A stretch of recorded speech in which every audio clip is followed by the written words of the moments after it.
At my daughter's wedding, her groom raised his glass, pointed at me, and mocked my meaningless life, causing the guest to laugh. My daughter shilly lowered her head, but then her father-in-law approached her, his eyes wide open, and asked for my autograph. He recognized who I really was. Before we continue, please subscribe to the channel and write in the comments what time it is where you are now. Micah's voice cut through my living room like broken glass. Uncle Ted, we understand things aren't exactly flush for you financially, but this wedding means everything to Vera. I sat in my old leather armchair, checkbook already spread across my lap, pen trembling slightly between my fingers. 20 years of this chair, 20 years of comfortable conversations with my daughter. Now she stood by the window, her designer heels clicking against my worn hardwood floors as she shifted her weight from foot to foot. I want to help. My voice came out steadier than I felt. That's why you're here, right? Micah paced behind my coffee table, his expensive watch catching the afternoon light. Every few seconds, his eyes swept across my modest furniture. The faded couch Eleanor and I had bought secondhand. The scratched coffee table Vera had colored on as a child. His expression said everything. The venue alone is $35,000, he continued, checking that watch again. And Dad's already covering the catering, the band, the flowers. How much do you need? I interrupted, already knowing the answer would hurt. Verna finally turned from the window. For a moment, I caught a glimpse of my little girl in her face, the one who used to climb into this very chair with picture books. Then, her features hardened again. 50,000 would be perfect, she said quietly. The number hit like a physical blow.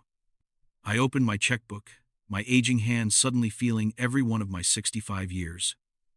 The balance stared back at me. 23,016, everything. My entire savings account built penny by penny since Eleanor died. 20,000, I said, tearing out the check with careful precision. That's everything I have. Every penny of my savings. Silence stretched between us like a canyon. Micah stopped pacing, his mouth opening slightly. Then he laughed. Not cruel, just genuinely surprised. Seriously, my father will spend more than that. Just on flowers. Heat crept up my neck. It's what I can do. Ted. Uncle Ted. Micah caught himself, his tone shifting to something that might have been pity. I appreciate the gesture. I really do, but we're talking about a real wedding here. Vera deserves better than this. His gesture encompassed my entire life. The family photos on the mantel, the stack of bills on my desk, the coffee growing cold on the side table. Everything I'd worked for, everything I'd saved, dismissed with a wave of his hand. Dad. Vera's voice cracked like a whip. But she wasn't defending me. She was warning him to be more careful with his words. Look, Micah continued, his voice softer now, more dangerous. We both know you're living on Social Security and whatever tiny pension you get from your music days. This isn't about charity. This is about what Vera needs for her future. I held out the check anyway, my signature still wet at the bottom. $20,000. 4 months of my income. The money I'd been saving for emergencies, for repairs to this old house, for the medical bills that would inevitably come. Micah didn't take it. Keep it, he said gently. Maybe use it to fix that leak in your roof. The words hung in the air like smoke.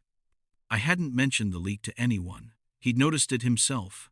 The small water stain on my ceiling, barely visible unless you knew where to look.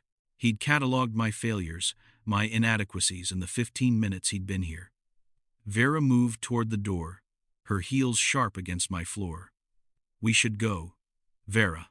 I stood up, the check still extended between us. Honey, please. She paused, her hand on the door knob.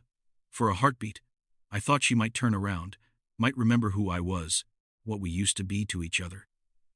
We is less than Unc, is greater than we'll figure something else out, she said without turning. Don't worry about it. The front door opened, letting in the sound of traffic from the street. Micah followed her, pausing only to glance back at me with something that might have been sympathy. "Thanks anyway, Uncle Ted." Then they were gone, leaving only the sound of car doors slamming and an engine starting. I remained standing in my empty living room, holding a check for $20,000 that nobody wanted. The silence pressed against my eardrums like water. I set the check down on the coffee table, watching it flutter slightly in the breeze from the air conditioning vent. $20,000 reduced to a worthless piece of paper by a few careless words. Outside, Micah's BMW disappeared around the corner, taking my daughter with it. I sank back into my chair, the leather creaking under my weight. The house felt different now, smaller somehow, like the walls had moved inward during their visit. Every familiar object seemed to mock me, the family photos smiling from the mantel, the guitar case gathering dust in the corner, the stack of bills that never seemed to shrink. My phone buzzed against the side table. The sound cut through the quiet like a knife, making me jump. I fumbled for my reading glasses, squinting at the bright screen. A text from Vera. "Don't bother coming to our wedding. We don't need your charity." I read it twice, then a third time, the words refusing to change. My fingers moved across the screen, trying to call her back, but the phone went straight to voicemail. Her recorded voice, cheerful and professional, asked me to leave a message after the beep. I couldn't speak. The phone slipped from my hands, clattering onto the coffee table next to the check. My chest tightened, each breath becoming a conscious effort. This wasn't just about money anymore. This was about losing the only family I had left. I picked up the phone again, started typing a response. "Vera, honey, I love you.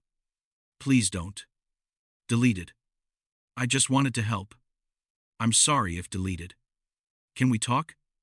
Please." Deleted. Nothing I wrote seemed right. Nothing captured the hollow ache spreading through my chest. The disbelief that my own daughter, my little girl, could cut me off so completely. The text felt like her words, but sharper somehow. Crueler than she'd ever been, even during her worst teenage years. Micah's influence? Maybe. Or maybe this was who she'd become, and I'd been too blind to see it. The afternoon light shifted through the windows, casting long shadows across the floor. Somewhere in the distance, a lawnmower started up. Normal suburban sounds that felt impossibly far away. I sat there holding my phone, staring at that message, waiting for something to make sense again. But nothing did. The check lay forgotten on the table, my signature already starting to fade in the sunlight. All that money, all those months of careful saving, meaningless now. Not because it wasn't enough, but because they didn't want it at all. Because they didn't want me.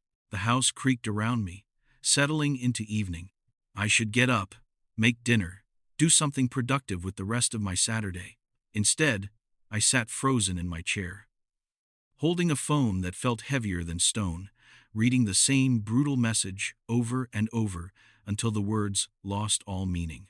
"Don't bother coming to our wedding," my daughter's wedding, the day I'd been looking forward to for months, despite my reservations about Micah.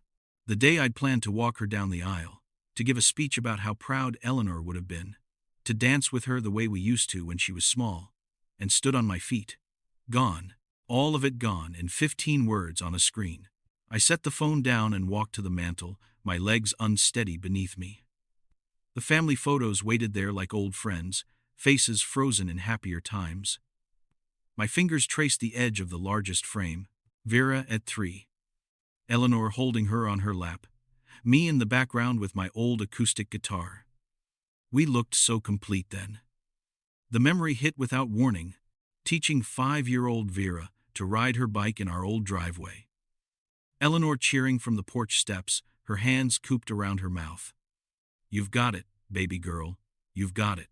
And Vera's triumphant laugh when she finally pedaled away on her own, wobbling but determined, her training wheels spinning uselessly in the air. I picked up another photo, beach vacation, 1998. all three of us building an elaborate sandcastle, our hands caked with wet sand. Eleanor wore her favorite yellow sundress, the one that made her eyes look like honey. Vera, maybe 8 then, had sand in her hair and the biggest smile I'd ever seen. The kitchen called to me, muscle memory guiding my feet. I filled the kettle with shaking hands. The simple task grounding me in the present, but even here, surrounded by everyday objects, the memories followed. Eleanor braiding Verna's hair for the first day of school, her fingers quick and sure. Hold still, sweetheart. We want you to look perfect. And me at the stove, flipping pancakes into funny shapes, Mickey Mouse ears, lopsided hearts, anything to make our nervous 6-year-old smile. The kettle whistled. I poured hot water over a tea bag, watching the liquid darken, inhaling the familiar Earl Grey scent. Eleanor's favorite. She used to make a pot every evening, settling onto the couch between Verna and me for our family movie nights. Popcorn in a big wooden bowl, blankets tangled around our feet, all of us arguing over what to watch. She has your stubborn streak, Ted. Eleanor would whisper during Vera's teenage years when our daughter would storm upstairs over some perceived injustice. But even then, even during the worst arguments, Vera would eventually creep back downstairs, curl up next to Eleanor on the couch, and let herself be forgiven. I returned to the mantel with my tea, studying each photograph like evidence of a crime. Here was proof that we'd been happy once. Here was Vera at 16. Graduation Capiscu, hugging both her parents with genuine affection. I love you guys, she'd said that day. I love you so much. When had that changed? When had I become someone whose love was charity, whose presence was unwelcome? After Eleanor died, probably the funeral, the terrible months that followed, Vera pulling away from me like I was contaminated with grief. She'd been 25 then, old enough to handle loss, but maybe too young to forgive me for not being able to fill the hole her mother left behind. I wasn't enough. Without Eleanor as the center, as the glue holding us together, Vera and I had drifted apart like debris after a shipwreck. Different pieces of the same family, floating in different directions. I picked up the most recent photo, the three of us at Eleanor's last birthday, 2 months before the diagnosis. We'd gone to her favorite restaurant, shared a bottle of wine, laughed until our sides hurt. In the picture, Eleanor's head rests on my shoulder while Vera leans across the table, reaching for her mother's hand. We looked invincible then. We looked like nothing could ever break us. The clock on the mantel chimed 5. Had I really been standing here for over an hour? The tea had grown cold in my hands. The light outside had shifted toward evening, and I was still holding this photograph, still trying to understand how everything had gone so wrong. 3 faces smiled back at me from the frame. A family complete, unaware of the pain, waiting just around the corner. Eleanor's laugh seemed to echo from the glass. Vera's young voice calling, "Daddy?" from some distant summer afternoon. But the silence in the house was absolute now, broken only by the tick of the clock and the settling of old wood. The check still lay on the coffee table, forgotten. The phone stayed mercifully quiet, and I stood there among the ghosts of better days, holding proof of what we used to be, wondering if I'd ever see my daughter smile at me like that again. The happy family photo slipped from my fingers, replaced by another frame, this one from 2 years later. Eleanor looked so thin here, her cheekbones sharp beneath translucent skin, her smile brave but tired. The hospital bracelet around her wrist caught the light. I remembered the antiseptic smell that clung to everything during those months. The endless corridors with their fluorescent lighting. The sound of machines beeping in rhythm with my fear. Eleanor's hand in mine, cold and fragile, as the doctor spoke words that felt like stones in my mouth. "Stage 3, he'd said, adjusting his glasses. "We caught it early enough for treatment, but it's aggressive." Eleanor squeezed my fingers so hard I thought she might break them. Vera sat beside us, 28 years old, but looking like a lost child, her face white with shock. She hadn't spoken during the entire appointment, just stared at the X-rays on the light board as if willing them to change. The chemotherapy sessions blurred together, driving Eleanor to the hospital every Tuesday and Thursday, watching her hair fall out in clumps, pretending not to notice when she threw up in the parking lot afterward. She wore scarves and hats, kept her chin up, made jokes with the nurses. But at home, when she thought no one was looking, I'd catch her staring at herself in mirrors with an expression I'd never seen before. Vera visited less and less as the months wore on. Work was busy, she said. Traffic was terrible. She had a life to live. But I saw the real reason in her eyes whenever she looked at her mother. Terror. Pure, undiluted fear of watching the most important person in her world disappear piece by piece. "She's so young for this," Eleanor whispered to me one evening as we watched Vera flee after a 10-minute visit. I should have had more time with her. The final weeks were the worst.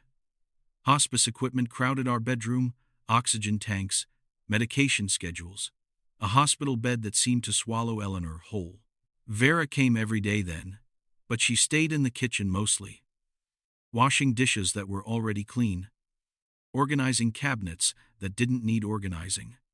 "Why couldn't you save her?" Vera's voice, barely audible over the sound of mourners filing past Eleanor's casket.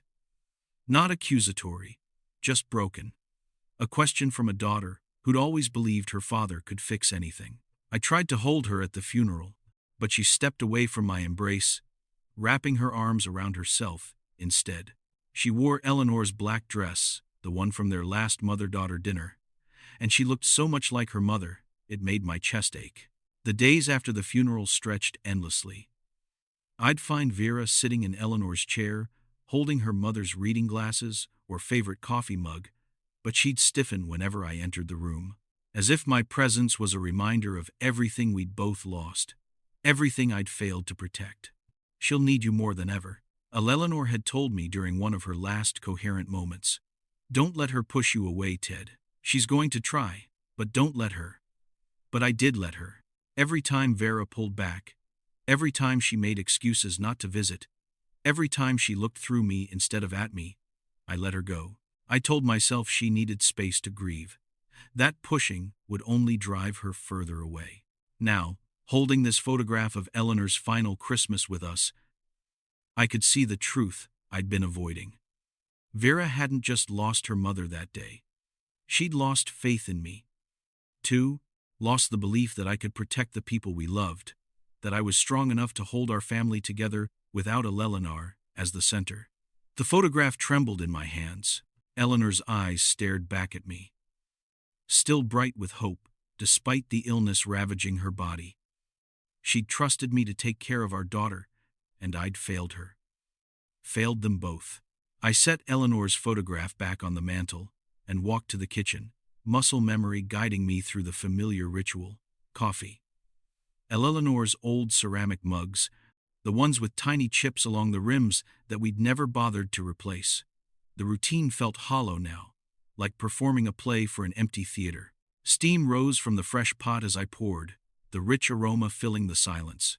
But instead of comfort, the smell brought back another memory. The first time Micah had visited our home. Vera had been nervous that day, straightening couch cushions that didn't need straightening, checking the bathroom mirror 3 times. I'd made my famous lasagna, the recipe Eleanor had perfected over 20 years of Sunday dinners. So, this is where Vera grew up. Micah's voice had carried a tone I couldn't quite place at first. Cozy. The word hung in the air like smoke from a cigarette. Not small, cozy. Not modest, cozy. Everything about my life reduced to one patronizing syllable. He'd walked through our living room with the careful precision of someone touring a museum, his eyes cataloging every worn piece of furniture, every faded family photo, every visible sign of what Eleanor and I had built together over 3 decades. "We should probably eat out," he'd suggested when I invited him to stay for dinner. "There's this great place downtown. You'd love it, Mr. Grant." Vera had agreed immediately. "That sounds wonderful, Dad. Maybe we should try something new." Something new. As if 30 years of Sunday lasagna dinners were something to be ashamed of, something to outgrow. I watched them leave from my kitchen window, Micah's hand on Vera's back, guiding her toward his sleek BMW. Through the glass, I could hear him saying something about the neighborhood, about property values, about areas with more potential. The visits that followed grew shorter and less frequent. When they did come, Micah would make casual observations that felt like paper cuts, tiny, precise wounds that didn't bleed but never quite healed. My father always says, "A man's worth is measured by what he provides," he'd mentioned. One evening, glancing around our modest living room, success leaves clues, you know, Vera had started looking at our house differently after that. I'd catch her noticing things she'd never seen before.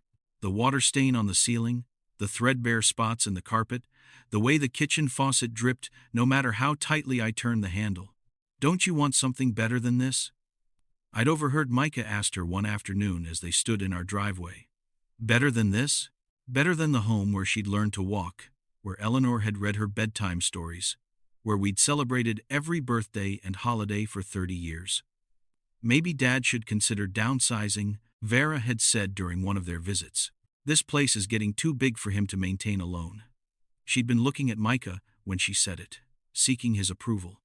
The daughter, who used to defend me against playground bullies, was now suggesting I abandon the home Eleanor and I had chosen together, the place where every room held memories of our life as a family.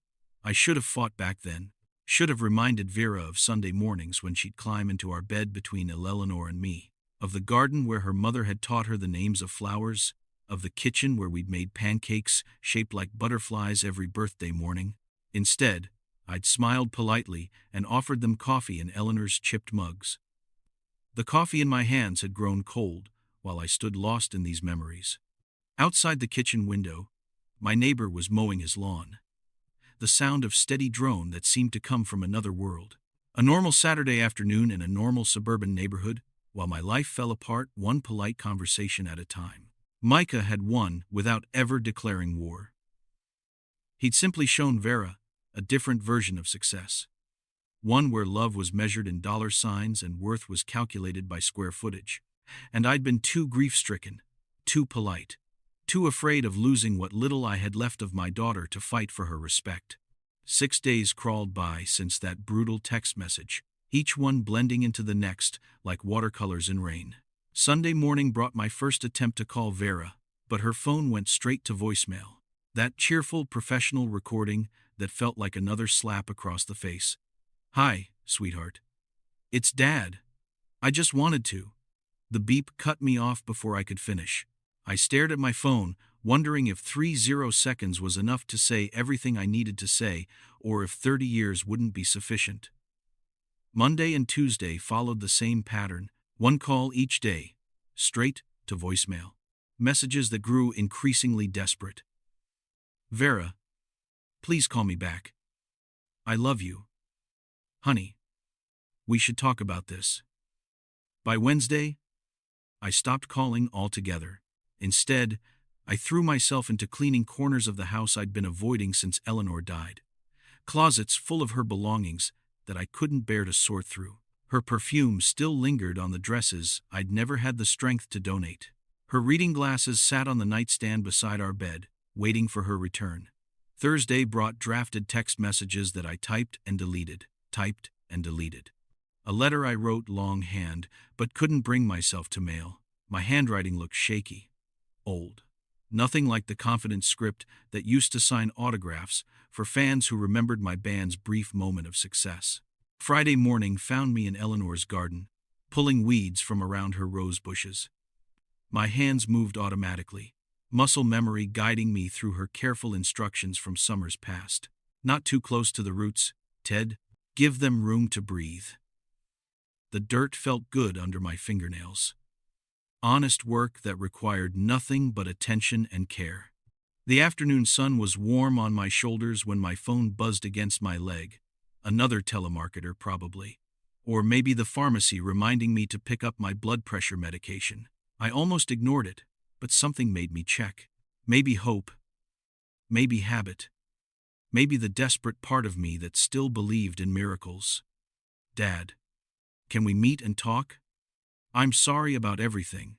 I read the message 3 times before the words registered. 4 times before I believed them. My fingers shook as I typed back, deleting and retyping until the response felt right. "Of course, sweetheart. When and where? Her reply came quickly. Corner Cafe on Maple Street tomorrow at 2 p.m. I'll be there. I set the phone down carefully, as if sudden movements might shatter this fragile possibility. Then I walked inside and stood before the bathroom mirror, studying the face that looked back at me. Gray stubble, deeper lines around my eyes, the weight loss that made my shirts hang loose around my shoulders. Would she notice how much I'd aged in 6 days? Should I shave, dress up, try to look like the father she remembered instead of the broken man I'd become? The printed text message crinkled in my shirt pocket when I touched it. Proof that this wasn't another dream. Another wishful fantasy born from too much solitude and regret. Tomorrow at 2, I'd see my daughter again. Tomorrow, maybe we could begin to find our way back to each other, 15 minutes early. As always, I sat at a corner table in the Sunset Bistro, checking my watch for the 4th time in 2 minutes. The cafe hummed with Saturday morning energy. Young professionals on laptops, families with strollers, the kind of place where a single cup of coffee costs more than I used to spend on groceries for a week. My hand smoothed down my shirt collar, the same navy button-down I'd worn to Eleanor's funeral. Clean, pressed, but showing its age around the cuffs. When Vera walked through the glass doors at exactly 2, I felt my chest tighten with relief. She looked beautiful. Expensive, too. Her designer purse alone probably cost more than my monthly Social Security check, but her eyes held the uncertainty of a child who'd broken something precious and wasn't sure if forgiveness was possible. Dad. Her voice caught slightly. Thank you for coming, sweetheart. I stood up too quickly, nearly knocking over my coffee. Of course, I came. We hugged awkwardly across the small table, her perfume unfamiliar and sophisticated. When we sat down, silence stretched between us like a chasm neither of us knew how to cross. Your coffee is getting cold, she said, nodding at my untouched cup. I was nervous, I admitted. Didn't want to spill it when you arrived. That earned me a small smile, the first genuine one I'd seen from her in months. Dad, I'm so sorry about everything. The way I treated you, that horrible text message. Vera, honey, all that matters is that we're talking now. No, let me finish. She leaned forward, her hands clasped tightly around her latte. I was cruel. Unforgivably cruel. And the things Micah said about your house, about your situation. He was right. Though, I can't provide what you deserve. Stop. Her voice was firm, reminiscent of Eleanor when she'd made up her mind about something. You gave me everything that mattered. Love, stability, a childhood full of memories I treasure. Micah knows that now. He feels terrible about what he said. He wants to apologize to you personally. I nodded, though something twisted in my stomach. People like Micah didn't suddenly develop conscience pangs. But maybe I was being unfair. Maybe the stress of planning a wedding had made everyone say things they didn't mean. I still want to give you the $20,000, I said, reaching into my jacket pocket where the check waited carefully folded. It's all I have, but it's yours. Dad, no. Vera reached across the table, covering my hand with hers. Buford has already covered everything. The venue, the catering, the flowers, everything. We don't need your money. We don't need your money. The words hit harder than she'd intended. Not we appreciate the offer, or you're so generous, but we don't need, as if my contribution was irrelevant rather than insufficient. I want you there, she continued, oblivious to the wound she just opened. I need my father at my wedding. Will you walk me down the aisle? My throat felt thick with emotion. Nothing would make me prouder. The ceremony is next Saturday. 3, at Ocean View Country Club in Malibu. It's going to be beautiful. Ocean views. About 200 guests. 200 guests. I tried to imagine standing among that crowd, shaking hands with Buford's wealthy friends, making small talk about investments and vacation homes and all the things that filled their lives but were foreign to mine. I'll be there, I promised. We talked for another hour, Careful conversation that danced around the deeper issues. Vera told me about wedding details, the imported flowers, the live quartet, the dinner menu that read like poetry. I listened and nodded and tried to share her excitement, even as each lavish detail reminded me how far outside this world I truly belonged. When we finally stood to leave, she hugged me properly this time, holding on long enough for me to smell her expensive shampoo and feel how thin she'd gotten. "I love you, Dad," she whispered against my shoulder. "I love you, too, sweetheart, more than you'll ever know." Outside the cafe, her BMW gleamed in the afternoon sunshine. I walked her to the driver's side, noting the leather seats, the pristine interior, the dashboard that looked like a spaceship compared to my old Honda. "See you next Saturday," she said, sliding behind the wheel. I watched her drive away, her car disappearing into traffic like a sleek fish returning to its natural element. Then I stood alone on the sidewalk, surrounded by the sounds of wealth and success, feeling simultaneously grateful and utterly inadequate. The reconciliation I dreamed about for a week had happened. My daughter loved me again, wanted me at her wedding, had apologized for her cruelty. So why did I feel like I'd lost something instead of gained it back? The drive home from downtown took 45 minutes through Saturday afternoon traffic, giving me too much time to replay every word of our conversation. Vera's apology had been genuine, her love real, but underneath it all, I sensed the subtle architecture of her new life. A life where my $20,000 was unnecessary, where Buford's generosity made my sacrifices insignificant. My house looked smaller when I pulled into the driveway. Shabby even. Paint peeling around the window frames. Lawn that needed cutting. The kind of modest middle-class dwelling that people like Micah probably drove past without seeing. Inside, I spread the wedding invitation across my kitchen table, studying the elegant script, the heavy cardstock that probably costs more per sheet than I spent on a week's groceries. Ocean View Country Club. I'd looked it up online. Exclusive membership, oceanfront location, the kind of place where parking valet earned more in tips than I collected in Social Security. Despite Vera's refusal, I pulled out my checkbook and began writing carefully, $20,000. My entire financial worth reduced to numbers on a piece of paper. I'd attach a note, something simple about love being more valuable than money, about wanting to contribute to her happiness. 3 drafts of the note went into my wastebasket before I got the wording right. Too sentimental in the first version, too formal in the second. The third struck the right balance for my beautiful daughter on her wedding day. Love, Dad.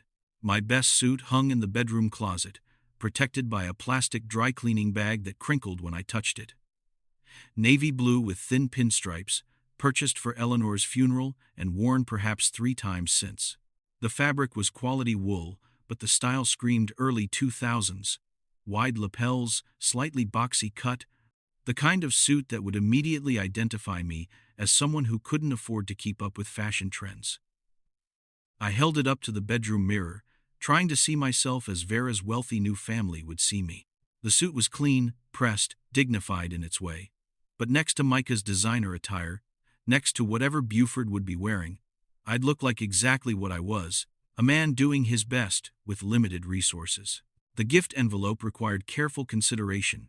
Too casual, and it would look like I didn't take the occasion seriously. Too elaborate, and it might seem like I was trying too hard to impress. I settled on cream-colored stationery from the box Eleanor had given me years ago, tucking the check and note inside, with the precise care of someone who understood that presentation mattered when you had little else to offer. Evening crept across my house like fog rolling in from the ocean. I made a simple dinner, soup and crackers, and sat at my kitchen table looking out at Eleanor's garden. She would have known what to wear to a wedding at Ocean View Country Club, would have helped me navigate the social complexities of wealth and status. Without her, I felt like an actor who'd forgotten his lines. The alarm clock beside my bed showed 9:47 when I finally turned out the lights. 1 week until the wedding. 1 week to mentally prepare for a world where my daughter belonged.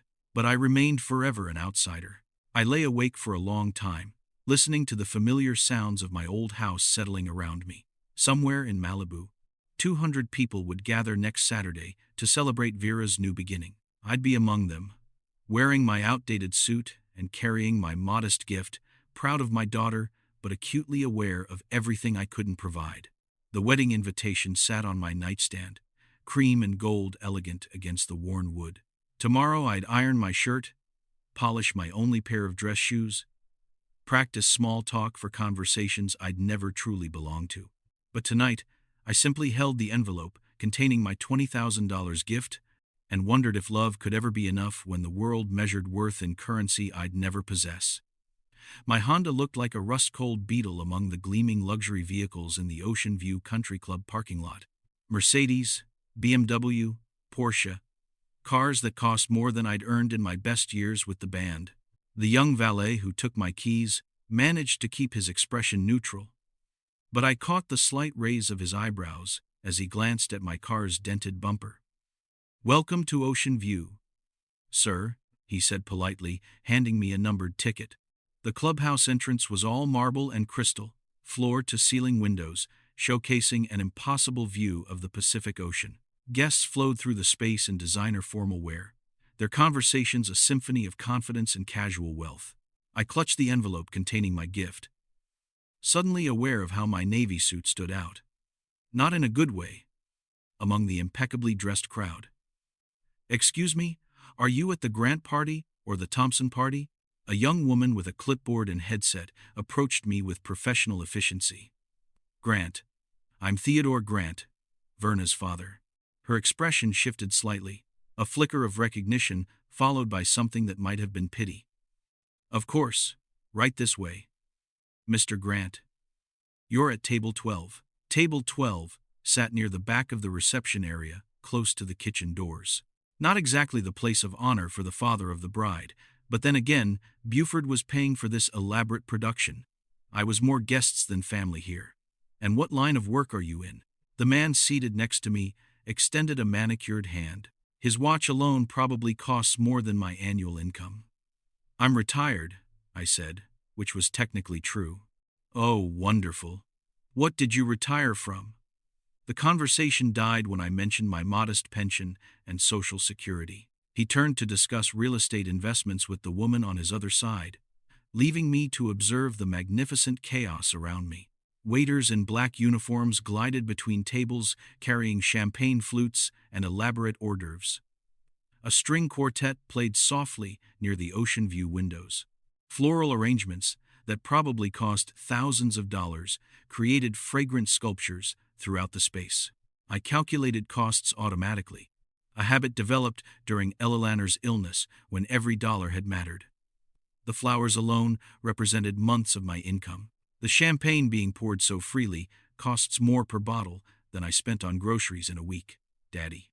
Verna appeared beside my table, radiant in her flowing white gown. For a moment, she was just my little girl again, the child who used to dance on my feet in our living room while Eleanor played piano. "You look beautiful, sweetheart," I managed, standing to hug her carefully, mindful of her elaborate dress and professional makeup. "I'm so glad you're here," she whispered. But her eyes were already scanning the crowd, tracking the dozens of details that required her attention as the bride. "Where should I put this?" I held up my gift envelope, suddenly conscious of its simplicity among the towering display of elaborately wrapped presents near the entrance. "Just put it with the others," she said distractedly, already moving toward the next group of guests requiring acknowledgement. I walked to the gift table, my cream envelope looking like a child's drawing, next to the professional wrapping and elegant ribbons surrounding it. $20,000. My entire financial worth, reduced to the most modest offering in a sea of extravagant generosity. "Ladies and gentlemen, please take your seats for the ceremony." The crowd began moving toward the outdoor pavilion, where chairs were arranged in perfect rows facing the ocean. I found my assigned seat in the third row from the back, far from the family section where Micah's relatives sat in expensive fabrics and confident postures. Ocean breeze carried the scent of salt and jasmine as guests settled into their places. Somewhere in this perfectly choreographed production, my daughter would marry into a world where my love mattered, but my presence was merely tolerated. The string quartet transitioned into wedding music, and I gripped the program in my hands, watching as Buford Thompson's world prepared to welcome my daughter permanently into its embrace. Crystal clinked against crystal as the reception began in earnest. I found myself seated at table 12, with distant relatives I barely recognized, second cousins and family friends who offered polite smiles before turning to more interesting conversations about vacation homes in Tuscany and investment portfolios. The dinner was spectacular, each course more elaborate than anything I'd eaten in years. Lobster bisque, filet mignon with truffle sauce, wines that probably cost more per bottle than I spent on food in a month. I ate carefully, conscious of every movement, every sound my fork made against the expensive china. Laughter rippled across the room as stories were shared and toasts prepared. From the head table, I could see Vera glowing with happiness, Micah beside her, looking every inch the successful groom. Buford commanded attention at the center, regaling guests with animated stories that drew appreciative chuckles. When Micah stood up, tapping his crystal glass with a silver knife, the room fell silent with expectation. He looked confident, comfortable, born to this moment of being the center of attention in a room full of important people. "Thank you all for being here to celebrate this special day," he began, his voice carrying easily across the space. "Vera and I are so grateful to have family and friends who've supported our journey together." Approving murmurs drifted across the tables. I shifted uncomfortably, sensing something in Micah's tone that made my stomach tighten. "Family is everything," Micah continued, his eyes sweeping the room. "And speaking of family, I want to acknowledge someone very special here tonight. Vera's father, Theodore Grant." Every head in the room turned toward me. I felt heat creep up my neck as 200 pairs of eyes focused on my table, on my outdated suit, on the envelope containing my inadequate gift. Theodore represents something we don't see much anymore, a man who's learned to live within his means. Micah's smile was bright, seemingly innocent, but his words cut like surgical instruments. While the rest of us chase success and material things, Theodore has found contentment in simplicity. His modest little house, his careful budgeting, his, what would you call it, rustic approach to life. Laughter began to ripple across the room, polite at first, then growing bolder as guests realized this was meant to be amusing. In fact, Micah continued warming to his theme. When Theodore generously offered to contribute to our wedding, he brought out his checkbook with the pride of a man offering his very last $20, which, let's be honest, it probably was. The laughter grew louder now. I sat frozen, my face burning with humiliation, as Micah painted me as a figure of gentle mockery, the poor relative everyone tolerates, but nobody takes seriously. "So, let's raise our glasses to Theodore Grant," Micah concluded, lifting his champagne flute high. A reminder that happiness doesn't require a bank account, that love transcends material success, and that sometimes the greatest gift is simply knowing your place in the world. The applause was thunderous. Guests raised their glasses toward me, their faces bright with patronizing amusement. I was the wedding entertainment, the quaint, poor relative whose struggles made everyone else feel generous and enlightened. But then something shifted. From across the room, Buford Thompson's face had gone pale. He was staring at me with an expression I couldn't identify, recognition mixed with disbelief. His mouth opened slightly, champagne glass forgotten in his hand. "Wait," he said loudly, his voice cutting through the dying laughter. "Wait, just a minute." The room fell silent again, but this time with confusion instead of amusement. Buford stood up slowly, his eyes never leaving my face. "Aren't you Theodore Grant from Electric Storm?" Silence crashed over the banquet hall like a wave. Every fork stopped midway to mouths. Every conversation died mid-sentence. Buford Thompson stood frozen at the head table, pointing at me with a trembling finger, his face transformed by recognition. "Electric Storm," he repeated louder this time. "The band Midnight Highway, Broken Dreams, Thunder Roll. That was you, wasn't it?" Other guests began turning in their seats, studying my face with new intensity. I heard whispered conversations starting. Electric Storm, that rock band from the 9 seconds. They had like 3 number 1 hits. Micah still held his microphone, but his confident smile had frozen into something resembling panic. He looked between his father and me, as if we were speaking a foreign language. "Yes," I said quietly, my voice somehow carrying across the silent room. I was the lead singer of Electric Storm. The admission hit the crowd like an earthquake. Chairs scraped against marble as people leaned forward, suddenly seeing me, not as the poor relation, but as someone whose music had soundtracked their younger years. "I knew it," Buford practically shouted, abandoning his table to stride across the room toward me. "I saw you guys at the Forum in '96. Front row, you signed my girlfriend's shirt." Other voices joined in now, the excitement building like a thunderstorm. "I had all your albums. Didn't you guys sell out Madison Square Garden? Whatever happened to Electric Storm?" I stood up slowly, my legs unsteady beneath me. The room spun slightly as decades of buried memories crashed back. The screaming crowds, the sold-out venues, the record deals and magazine covers, and money that flowed like water. "What happened to the band?" Buford asked breathlessly, now standing directly in front of me. "I left," I said simply. "When Vera was born, I walked away from everything. Music, touring, recording, all of it. But why?" Someone called out from across the room. "You guys were huge." I looked at Vera, sitting at the head table with tears streaming down her face, finally understanding the magnitude of what I'd sacrificed. Because being a father mattered more than being famous. Because I wanted to be there for every school play, every scraped knee, every bedtime story. Because some things are more important than success. "And your wife's illness," Buford said softly, his fan enthusiasm giving way to human understanding. "I read about that in Rolling Stone years later. You spent everything on her treatment, didn't you?" The room held its breath. "Every penny," I confirmed. "The house, the cars, the investments, everything went to keeping Eleanor alive as long as possible.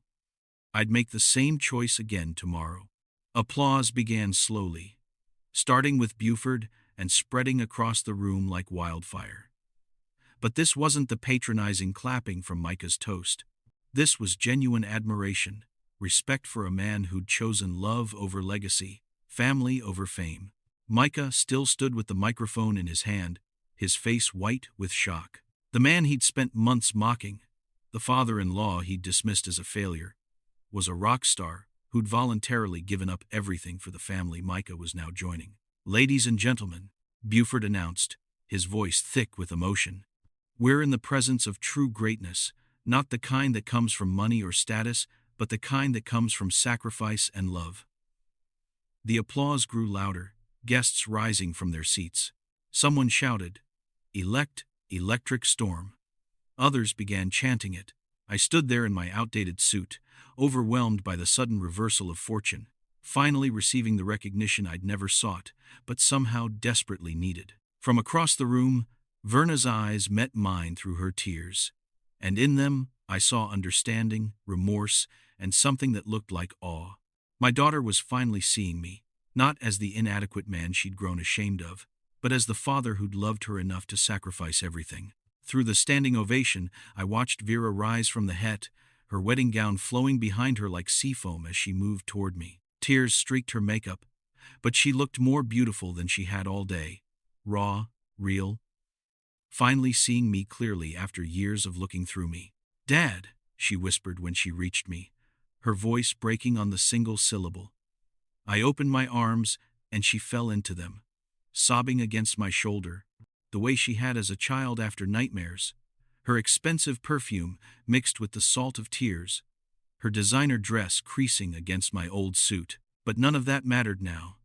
"Forgive me," she choked out between sobs. "I never knew what you sacrificed for me. I never understood.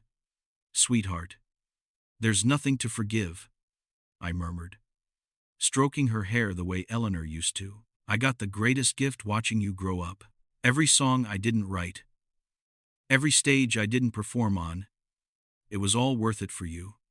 Around us, the applause continued, but it felt distant now.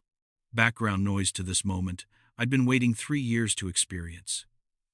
My daughter in my arms again, really seeing me, really understanding what our family had meant. Micah appeared beside us, the microphone still clutched in his hand, his face pale with shame. "Mr. Grant," he said, his voice barely audible above the continuing ovation. "Sir, I had no idea. I'm deeply ashamed of everything I've said, everything I've assumed." I looked at him over Vera's head, this young man who'd spent months diminishing me, and saw genuine horror in his eyes. Not embarrassment at being caught, but true recognition of the pain he'd caused. "You didn't know?" I said simply. "That's no excuse." He lifted the microphone with shaking hands. "Ladies and gentlemen, may I have your attention once more?" The crowd quieted, sensing the shift in emotional tenor. "I owe someone a profound apology." Micah continued, his voice stronger now. "Theodore Grant is not just a rock legend who chose family over fame. He's the kind of man I hope to become. Someone who understands that love and sacrifice matter more than money or status. Sir, I'm honored to call you family." He stepped forward and extended his hand. I shook it firmly, seeing something different in his eyes now. Not the calculating assessment of my worth, but genuine respect for choices he was only beginning to understand. To Theodore Grant, Buford shouted from across the room, raising his champagne glass high. "A true hero." To Theodore, the crowd responded. And suddenly, I was surrounded by people who wanted to shake my hand to tell me about concerts they'd attended, albums they'd owned, how my music had been the soundtrack to their youth. But the most important voice was Vera's, whispering against my shoulder as we held each other in the center of the storm. "I'm so proud to be your daughter," she said. "I'm so sorry it took me this long to remember what that really means." The party swirled around us, laughter and music and the clink of expensive glasses. But for the first time in years, I felt like I was exactly where I belonged. Not because of the applause or the recognition, but because my daughter's arms were around me, and she finally understood the depth of love that had shaped every choice I'd ever made. When we finally separated, Buford insisted I join the family at the head table, moving chairs to make room beside Vera. As I settled into my new place of honor, I looked across the room at the gift table where my modest envelope sat among the elaborate packages, $20,000. Still everything I had. Still not much compared to the wealth surrounding me. But for the first time, it felt like enough. If you like this story, please like this video, subscribe to the channel, and share your impressions of this story in the comments. To listen to the next story, click on the box on the left.